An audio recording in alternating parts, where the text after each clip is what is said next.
Hello friends, મારું નામ નીતા શાહ. ધોરણ 10 મેથેમેટિક્સમાં આપણે પ્રકરણ નંબર 9માં આગળ જોઈએ. તો અત્યાર સુધીમાં આપણે જે કંઈ ભણ્યા એમાં ઉત્સેદ કોણની વાત કરી. હવે આપણે અવસેદ કોણની વાત કરવાની છે. અવસેદ કોણ અને ઉત્સેદ કોણનો ડિફરન્સ જરાક ફરી રિમાઇન્ડ કરી લઈએ કે આપણી આંખની જે દ્રષ્ટિ છે તેનાથી ઉપર કોઈ વસ્તુ હોય અને ઉપર જ્યારે નિરીક્ષણ કરવાનું હોય ત્યારે જે એંગલ બને છે ત્યારે આપણે એને ઉત્સેદ કોણ કહીએ છીએ. ત્યારબાદ આપણી આંખની દ્રષ્ટિથી જ્યારે નીચેની તરફ વસ્તુ હોય અને એનું નિરીક્ષણ કરવાનું હોય ત્યારે જે એંગલ બને છે તેને આપણે અવશેદ કોણ કહીએ છીએ. હવે અવશેદ કોણને આપણે એક્ઝામ્પલ જોઈએ. એક્ઝામ્પલ નંબર 6 એમાં પાના નંબર 176.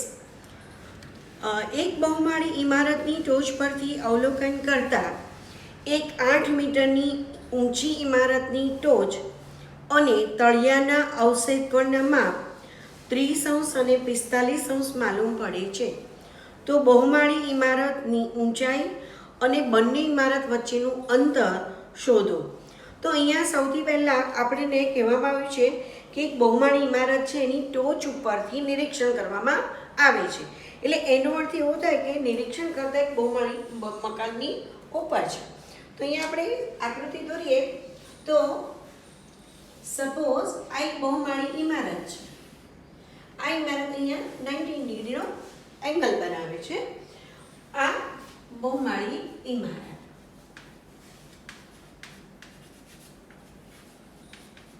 ની ઊંચાઈ.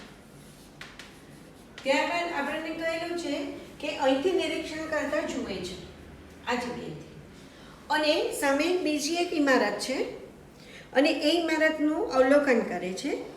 અને આ જે 8 મીટર ઊંચી છે આ ઇમારત, હા, હવે અહીંયા જે ઇમારત છે એ 8 મીટર ઊંચી છે. આ ઇમારત, આ બીજી ઇમારત છે. તો ઇમારતની ઊંચાઈ આ 8 મીટર છે. અહીંથી વ્યક્તિ નિરીક્ષણ કરે છે. જ્યારે નિરીક્ષણ કરે છે ત્યારે સ્વાભાવિક છે તેની દ્રષ્ટિ આ રીતે આ બાજુ જાય, પરંતુ એ જ્યારે એની ટોચને જુએ છે ત્યારે એને નીચે તરફ જોવું પડે. અહીંયાથી એ જોવે છે પરંતુ એને નીચે તરફ જોવું પડે છે. એટલે અહીંયા જે એંગલ બને છે એ એંગલનું માપ આપેલું છે આપણને 30°. આ રીતે. ત્યારબાદ એ એની ઇમારતના તળિયાને પણ જુએ છે. એટલે એ આ તળિયાનું પણ નિરીક્ષણ કરે છે. અહીંયા તો અહીંયા પણ એક એંગલ બને છે.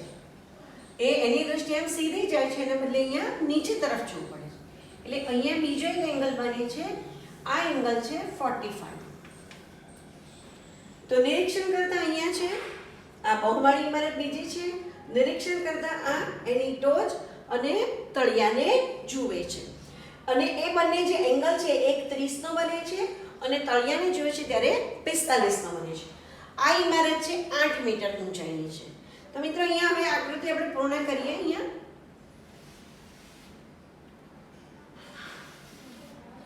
અહીંયા તમે જોઈ શકો છો કે દ્રષ્ટિ આ રીતે જવી જોઈએ, તેની જગ્યાએ એની દ્રષ્ટિ આમ જાય છે. એટલે અહીંયા 30નો ખૂણો બન્યો, અહીંયા આ પ્રમાણે જોઈએ તો આ બંને સમાંતર રેખાઓની આ છેદિકા છે અને એના કારણે અહીંયા આ જે 30નો ખૂણો છે એ જ માપ અહીંયા બનશે.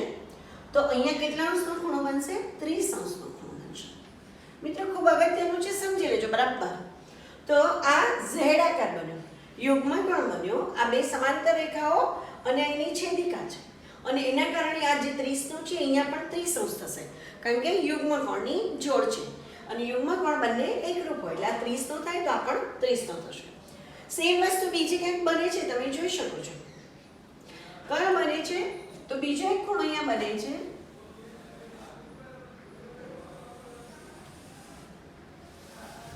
આ તો આપણે એક ઝેડ આકાર બને છે અને આ ઝેડ આકાર બને છે. આ કેટલા અંશનો છે? 45°નો. આ કેટલા અંશનો છે? 45. તો આ ઝેડ આકાર જે બને છે તે પણ આ કેટલાનો થશે? 45°નો થશે. આ પણ 45°. ક્લિયર? તો આપણી પાસે આખી ફિગર તૈયાર થઈ ગઈ છે. અહીંયા ખૂણો બને છે એ 90 નો બને છે. ક્લિયર? આ 90. હવે આપણે આની અંદર બધું જ લખી દીધેલું છે રકમ મુજબ. અને હવે આપણે ગણતરી કરવાની છે. એમાં શું શોધવાનું કહ્યું છે? તો આપણને બે જવાબ શોધવાના કહ્યા છે. એક તો બહુમાળી ઇમારતની ઊંચાઈ શોધવાની છે અને બે ઇમારત વચ્ચેનું અંતર શોધવાનું છે. તો અહીંયા આપણી પાસે એક ક્વેશ્ચન માર્ક અહીંયા આવશે કે આ બહુમાળી ઇમારતની ઊંચાઈ શોધવાની છે, આ અંતર ઊંચાઈ, અને આ બંને વચ્ચેનું અંતર એટલે કે આ શોધવાનું છે. આ બે આન્સર્સ આપણે શોધવાના છે. અહીંયા આપણે સૌથી પહેલા નામકરણ કરી દઈએ. તો અહીંથી હું સ્ટાર્ટ કરું છું. એ બિંદુ, અહીંયા બી, અહીંયા સી, અહીંયા ડી, અહીંયા ઈ અને અહીંયા એફ. ક્લિયર મિત્રો? તો હવે અહીંયા બે કાટકોણ ત્રિકોણ શોધવાના છે.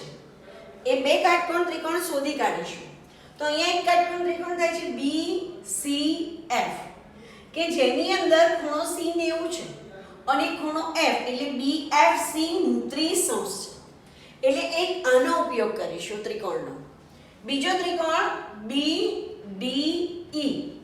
તો આ ત્રિકોણની અંદર ખૂણો D 90 છે અને ખૂણો E 45 છે. એનો ઉપયોગ કરીશું અને આપણે ગણતરી કરીશું. તો મિત્રો અહીંયા બીજી એક વસ્તુ પણ ધ્યાનમાં લેવાની છે કે EF નું જે માપ છે એટલું જ માપ CD નું થશે. એટલે આ બંનેનું માપ સરખું થશે. તો આ કેટલું થશે? 8 મીટર. એટલે આખી જે BD ની ઊંચાઈ શોધવાની છે એમાં CD નું માપ આપણી પાસે છે 8 મીટર. અને હવે જો BC નું મળી જાય તો આ બેનો સરવાળો કરીએ એટલે આપણને BD ની કિંમત મળી જશે. બીજી વાત કે CF નું જે માપ છે એ જ માપ ED નું થશે.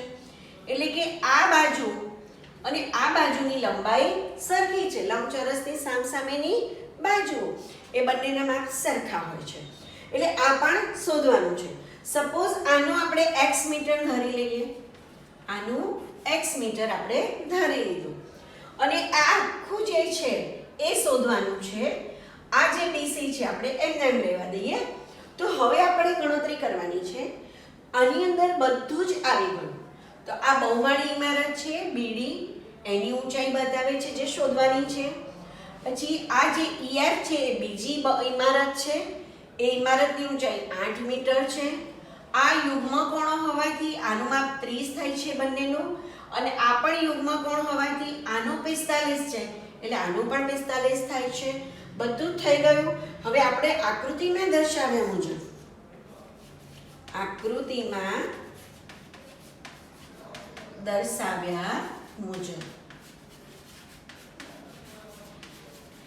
હવે આપણે ગણતરી લઈએ.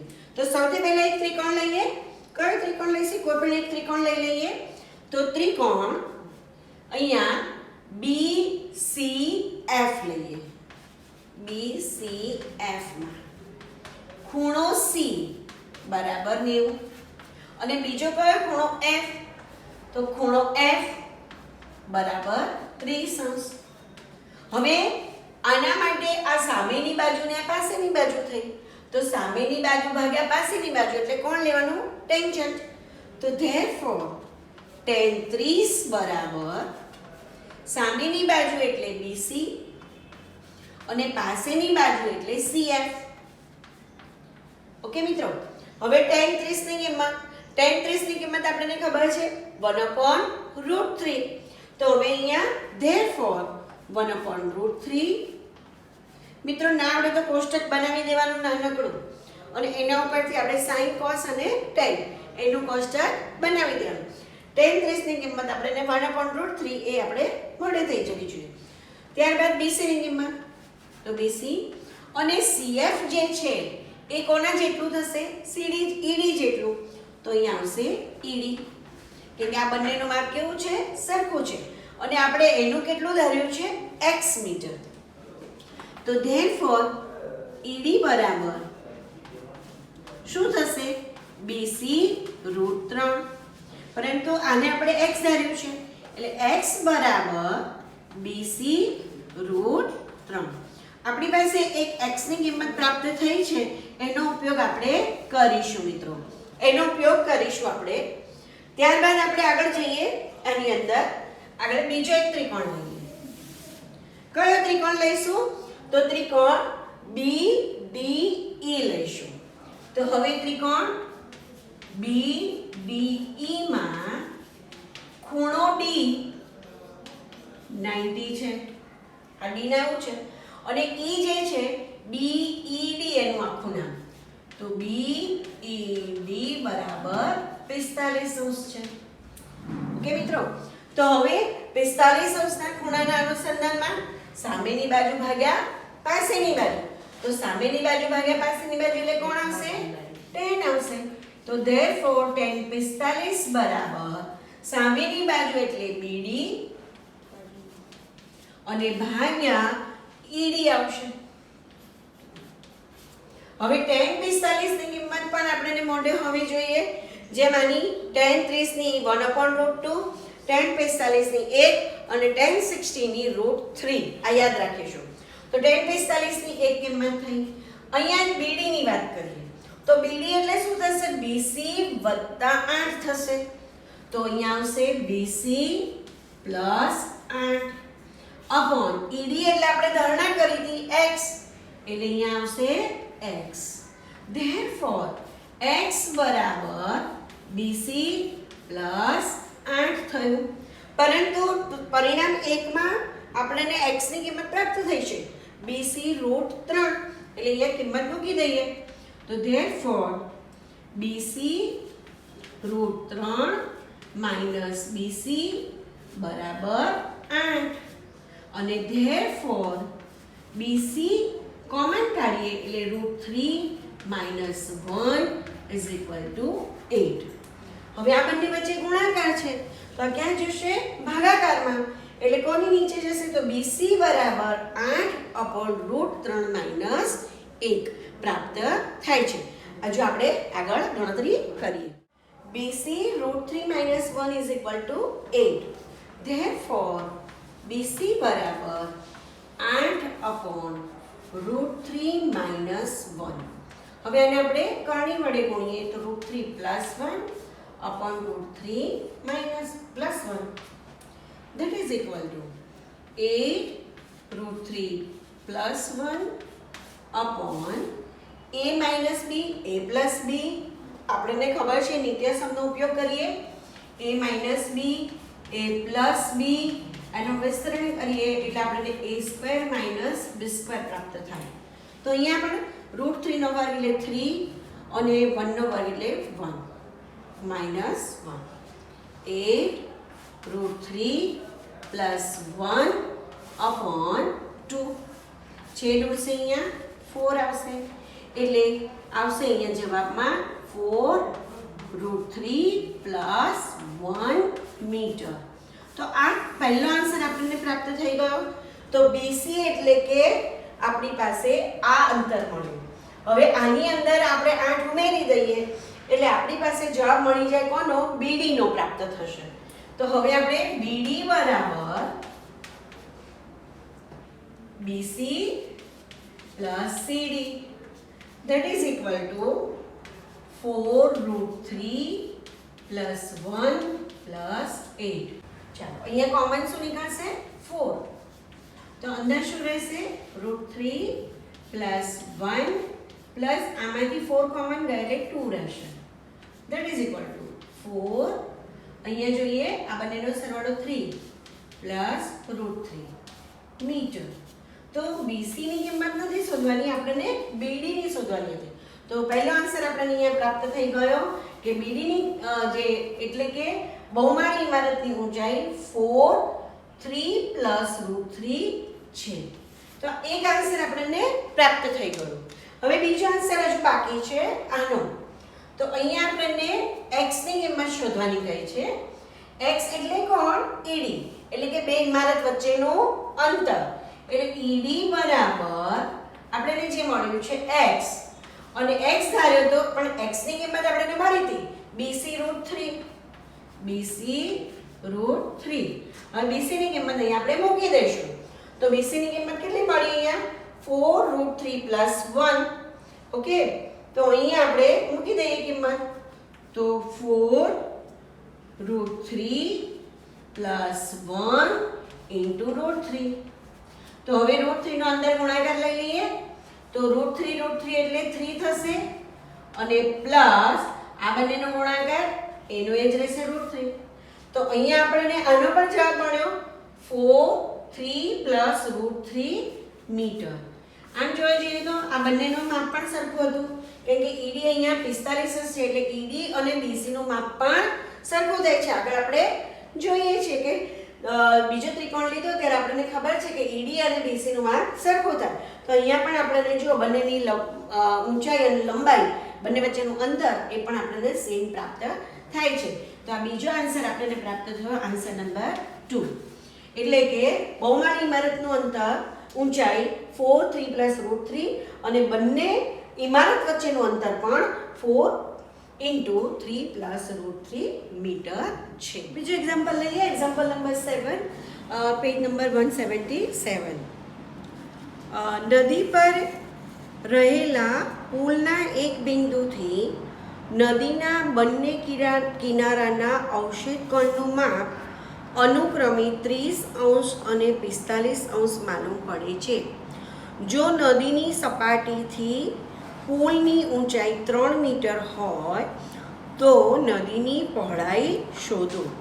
તો અહીંયા મિત્રો સૌથી પહેલાં એક નદી છે, નદીની ઉપર એક પુલ બાંધેલો છે.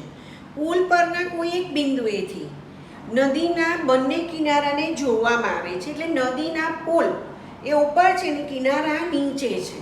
તો ત્યાં એક અવશેષ કોણ બને છે. સૌથી પહેલાં આપણે એક આકૃતિ દોરી લઈએ અને આકૃતિની અંદર આપણે સમજીએ. તો સપોઝ આ એક નદી છે અને આ નદીની ઉપર રહેલો એક પુલ છે. આ પુલ પરથી અહીંયાના એક બિંદુએથી જોવામાં આવે છે તો એક કિનારો, આ એનો એક કિનારાને જોવામાં આવે છે. તો અહીંયા દ્રષ્ટિ આ પ્રમાણે જાય, પરંતુ દ્રષ્ટિને નીચે લઈ જવી પડે છે. એટલે અહીંયા એક ખૂણો બને છે અને અહીંયા જે ખૂણો બને છે એ સપોઝ 30° બને છે. હવે અહીંયા આ દ્રષ્ટિને અહીંથી આ બાજુનો કિનારાને જોવામાં આવે છે. તો આ બાજુનો જે કિનારો જોઈએ છે ત્યારે એક ખૂણો બને છે 45° માલુમ પડે છે. તો અહીંયા જે બને છે 45° ખૂણો બને છે. એટલે વ્યક્તિ અહીંયા છે ઊભેલી અને નિરીક્ષણ કરે છે. દ્રષ્ટિ એની સીધી જાય એના બદલે નીચે જાય છે કિનારાના તરફ. અહીંયાથી દ્રષ્ટિ નીચે તરફ જાય છે. અહીંયા ખૂણો બને છે 45°. હવે આગળનો જે દાખલો જોઈએ એ જ પ્રમાણે સેમ વસ્તુ બને છે અહીંયા કે આપણી પાસે એક Z આકાર બને છે. તમે જોઈ શકો છો. એટલે આ યુગ્મ કોણ બન્યો. આ જે યુગ્મ કોણ છે એટલે આ ખૂણો અને આ ખૂણાનું માપ સરખું થશે, કેમ કે આ બંને સમાંતર રેખાઓ છે, અહીંયા છેદિકા છે અને યુગ્મ કોણ બને છે. એટલે આ 30 છે એટલે આ પણ 30° બનશે. આ પણ 30° બનશે. સેમ વસ્તુ અહીંયા બનશે કે આ બાજુ જે ખૂણો છે તે એ આ 45 નો છે. અહીંયા ઊંધો Z બને છે, તમે જોઈ શકો છો. તો અહીંયા પણ કેટલા અંશનો ખૂણો બનશે? 45 નો બનશે. તો આ જ્યારે 45 છે તો આ પણ 45° બનશે. ઓકે મિત્રો, ત્યારબાદ આપણને કહેલું છે કે આ નદી ઉપર જે પુલ બાંધ્યો છે એની ઊંચાઈ આપણને જણાવેલી છે 3 મીટર. 3 મીટર. તો આ 3 મીટર છે. ઓકે મિત્રો, હવે આપણને શું કહ્યું છે? તો નદીની પહોળાઈ શોધો. તો નદીની પહોળાઈ એટલે આ નદીની પહોળાઈ છે અને આપણે આ શોધવાનું છે. એટલે આપણો ગોલ ફાઇનલ થઈ ગયો કે આ પહોળાઈ આપણે શોધવાની છે. હવે આપણે નામકરણ આપીએ. પુસ્તકમાં આપેલું છે એ નામ જ લઈએ આપણે. તો અહીંયા આપેલું છે આ બિંદુનું નામ B આપેલું છે. અહીંયા જે નામ આપેલું છે એ D બિંદુ આપેલું છે અને અહીંયા A અને અહીંયા B બિંદુ આપવામાં આવેલ છે. હવે અહીંયા કાટકોણ ત્રિકોણ કયા બનશે? તો આ જે અંતર છે લંબ અંતર જ હોય હંમેશા, અને લંબ અંતર હોય એટલે અહીંયા કાટખૂણો બનશે. અહીંયા એક અને આ 90 છે એટલે આ બાજુ પણ 90 જ થશે. તો અહીંયા બે કાટકોણ ત્રિકોણ બને છે. કયા બે કાટકોણ ત્રિકોણ બને છે એ આપણે જોઈએ. કયા બે બનશે મિત્રો? તો હવે દેખાય છે આકૃતિમાં. તો એક ત્રિકોણ PDA આ બાજુનો ત્રિકોણ કે જે 90 અંશનો અહીંયા બને છે એટલે કાટકોણ ત્રિકોણ બને છે અને આ એ ખૂણાનું માપ 30 અંશ છે. તે જ રીતે આ બાજુ જોઈએ તો ત્રિકોણ PDB માં ખૂણો D કાટખૂણો છે અને આ B જે છે એ 45 અંશ છે. હવે આપણે આ 3 મીટર આપેલું છે એટલે આ 45 નો ખૂણો છે એટલે સામેની બાજુ ભાગ્યા પાસેની બાજુ. તો આ બંનેનું માપ 45 છે એટલે આ સરખું જ થવાનું. એ હમણાં આપણે tan 45 ની કિંમત 1 આવે છે એટલે tan 45 ની કિંમત લઈશું એટલે 1 આવશે એટલે આ બંનેનું માપ કેવું થઈ જશે? સરખું થઈ જશે. એટલે મોઢે પણ ગણી શકે છે કે અહીંયા BD નું માપ આપણને 3 મીટર પ્રાપ્ત થશે. તો હવે આકૃતિમાં દર્શાવ્યા મુજબ આપણે એક પછી એક બંને ત્રિકોણ લઈએ. તો આકૃતિમાં દર્શાવ્યા મુજબ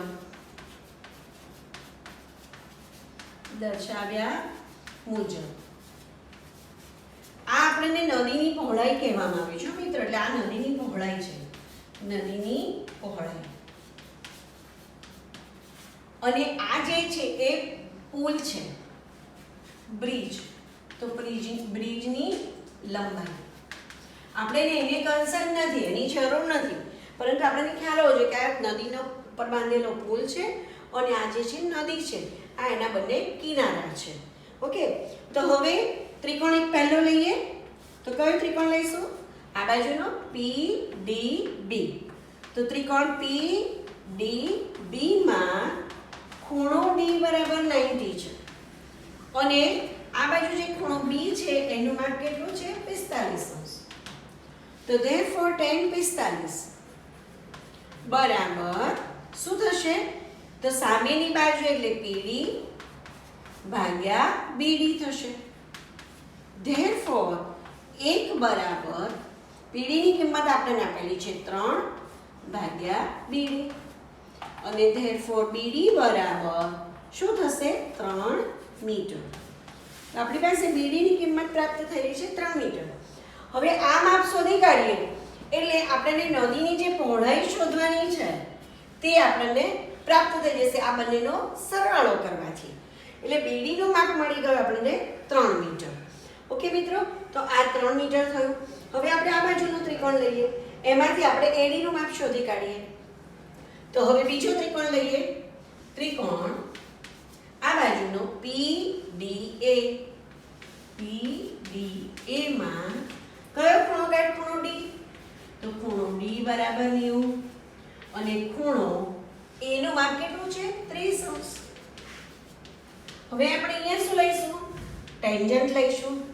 તો tan 30 બરાબર સામેની બાજુ એટલે PD અને પાસેની બાજુ એટલે AD આવશે.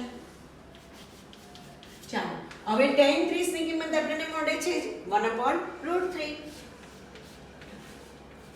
that is equal to PD ની કિંમત 3 મીટર આપેલી છે અને ભાગ્યા AD.